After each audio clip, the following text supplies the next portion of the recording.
김정은 싱가포르 도착. 그림에 속지 않으려면 내용을 따져야 이렇게.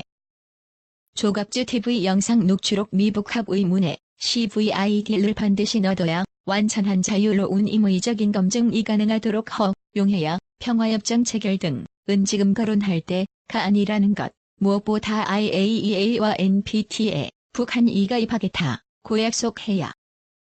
2018년 6월 10일 김정은도 트럼프도 싱가포르에 도착했다. 이틀 먼저 도착한 걸로 봐서 두 정상 모두 6.12 회담에 신경을 쓰면서 공부에 열중하고 있는 듯하다. 그러나 이번 회담도 4.27 판문점 회담처럼 이미지 만들기, 비디오 만들기에 의한 결과가 되면 안 될 것이다. 원칙, 원론, 그리고 미사역으로 점철된 선언문을 만드는 것으로 이 회담이 끝난다면 그 이후에 전개될 상황은 미국, 일본, 한국민에게 매우 불행한 일이 될 것이다. 현재 이 모든 책임을 짊어진 사람이 트럼프 대통령이다. 문제는 트럼프 대통령이 이미지 놀이를 좋아한다는 사실이다. 선전, 선동에 신경을 쓰며 특히 트위터를 통해 하루에 몇 번씩 글을 전하는 것을 보면 대중으로부터의 인기, 그리고 언론의 보도에 매우 집착하는 경향이 있다. 이런 경우 사안의 본질은 잊어버리고 허황된 환상을 좇을 가능성이 있다. 이런 함정에 빠뜨리는 데는 북한 노동당 정권이 아마도 인류 역사상 가장 발전된 기술을 가지고 있을 것이다. 다만 김정은이 다급해진 것은 사실이다. 정권을 계속 유지하려면 북한의 경제를 이런 식으로 방치해서는 안 된다는 결심이 있다. 그런데 경제를 발전시키려면 핵을 포기해야 한다는 것이 딜레마다. 트럼프는 이것을 노린다. 북한에 대한 경제 지원을 얘기하고 북한을 잘 살도록 해주겠다고 얘기한다. 북한이 가지고 있는 핵을 돈으로써 받아내어 버리겠다는 돈과 핵을 맞바꾸는 전략. 과거의 북한 노동당 정권의 행태에 비춰보면 이들은 절대 빵을 위해 총을 내려놓는 자들이 아니다. 그러나 김일성, 김정일과는 다른 김정은만의 특이점이 있을지도 모르겠다는 점에 트럼프는 기대를 걸고 경제 지원을 많이 약속하고 있는 형국이다. 어쨌든 지금의 가능성으로서는 근사한 합의와 선언, 지리한 실무회담, 북한 노동당 정권의 시간 끌기, 제재 완화, 남북관계에서 대한민국이 북한에 끌려가는 모습, 자유민주주의 반공태세의 이완 내지 해체 등으로 나아갈 가능성이 더 많아 보인다. 처음부터 이루어지지 않았어야 할 회담이 이루어지고 있는 지금 우리로서는 더욱 경계심을 풀 수 없다. 자유민주주의 반공태세의 이완 내지 해체 등으로 나아갈 가능성이 더 많아 보인다.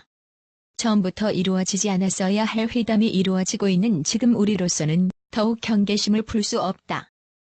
민족 반역자이자 전쟁 범죄자이니 누군가와 포옹하고 손을 잡고 산책하는 이미지로 덮여버려서는 안 된다. 그러려면 이번 회담을 어떻게 평가할 것인지에 대한 기준이 있어야 한다. 성공이냐 실패냐, 이번 회담을 채점할 수 있는 기준. 그렇지 않으면 4.27 회담 직후에 국내 언론의 화려한 헤드라인에 넘어가 버리고 만다. 2018년 4월 28일자 국내 언론의회 드라인을 한번 살펴보자. 경향신문, 핵 없는 한반도와 평화의 위대한 여정을 시작하다. 서울신문, 전쟁 없는 한반도 평화체제 첫발을 떼다. 세계일보, 평화의 첫발대 남북, 비핵화 마침표 찍자. 중앙일보, 문재인, 김정은 비핵화 대장정 문을 열다. 한겨레, 판문점의 봄, 평화, 번영의 시대 열다. 한국일보, 판문점 남북 정상회담 비핵화 평화의 새 시대를 선언하다. 매일경제, 한반도 완전한 비핵화 천명한 판문점 선언, 이젠 실천이다. 서울경제, 한반도 대전환, 이제 시작이다. 한국경제, 대한민국 가치 소호 더 중요해졌다. 조선일보, 북핵은 미국에 넘기고 대북 지원 앞세운 남북 정상회담. 조선일보, 북핵은 미국에 넘기고 대북 지원 앞세운 남북 정상회담.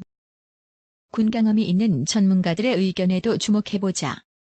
6.10자 조선닷컴의 서관혁철 교수는 미북 회담 성공과 실패의 우리식 판별법을 제안했다. 남이 어떻게 떠들던 우리 국민들 입장에서 이 회담이 성공인지 실패인지를 판별해보자는 내용이다. 여기서 소개하고 있는 판별법 5가지를 살펴보자. 첫째, 진정한 비핵화는 핵비 확산 체제에 가입하는 것으로부터 시작되므로 북한이 핵확산 금지 조약 NPT와 국제원자력기구 IAEA에 즉각 복귀하고 IAEA와의 핵안전 조치 협정 체결을 약속하는 동시에 화학무기 금지 협약 CWC 등에 지체 없이 가입할 것이라는 내용이 합의문에 포함되어야 한다는 것이다. 특히 화학무기 금지 협약에 반드시 가입해야 한다고 지적했다. 비핵화 의지가 있다면 이와 같은 제도적 합의가 반드시 뒷받침돼야 한다는 의미다. 둘째, 정직한 신고와 엄격한 사찰 및 검증이 동반되지 않은 그 어떤 합의도 무의미하므로 고농축 우라늄과 수소폭탄 프로그램을 포함한 모든 핵 프로그램과 핵무기 및 핵물질 등을 빠짐없이 가장 빠른 시일 내에 신고할 수 있도록 명시해야 이 회담은 성공했다고 볼 수 있다. 아울러 IAEA 요원들이 충분히 사찰하고 검증할 수 있도록 군사시설을 포함한 모든 시설과 지역에 특별 사찰을 거의 무제한으로 허용해야 한다. 그 중에서도 북한이 진짜 숨겨놓았을 것으로 예상되는 지역에는 집중적인 사찰을 허용해야 이 회담은 성공했다고 할 수 있다.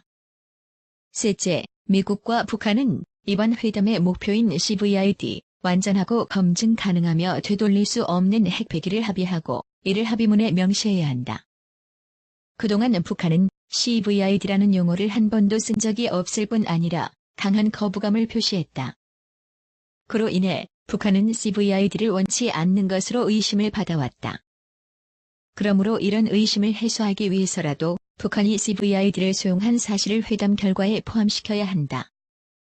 그러므로 이런 의심을 해소하기 위해서라도 북한이 CVID를 수용한 사실을 회담 결과에 포함시켜야 한다. 그래야만 진정한 CVID라고 인정할 수 있다. 그래야만 진정한 CVID라고 인정할 수 있다. 넷째, 비핵화를 유도하는데 가장 큰 지렛대인 대북체제 해제는 북한이 핵심적인 비핵화 조치를 모두 완료한 이후에 이뤄진다는 원칙을 합의문에 명시해야 한다. 다섯째, 이번 회담에서 우리의 안보와 직결되는 평화협정과 주한미군에 관한 문제들은 한 번 결정하면 되돌릴 수 없는 불가역적인 조치들이기 때문에 한국과 사전에 협의하도록 하고 CVID의 끝자락이나 종료된 이후에 하는 것으로 합의해야 한다. 종전선언, 평화협정 등은 북한이 핵을 폐기한 다음에 논의되어야 한다. 마지막으로 합의가 제대로 이행되기 위한 안전장치로서 스냅백을 포함시키 고핵탄두 일부를 미국으로 이전하는 것, 과가든 보여주기 싶어 포먼스는 판단을 흐리게 함으로가 급작하지 말아야 한다. 거의 완벽한 채점 기준이라 할 수 있겠다. 요약하면 CVID를 반드시 넣어야 한다는 것, 완전한 자유로운 임의적인 검증이 가능하도록 허용해야 한다는 점. 평화협정 체결 등은 지금 거론할 때가 아니라는 것, 무엇보다 IAEA와 NPT에 북한이 가입하겠다고 약속해야 한다는 점이다. 평화협정 체결 등은 지금 거론할 때가 아니라는 것, 무엇보다 IAEA와 NPT에 북한이 가입하겠다고 약속해야 한다는 점이다.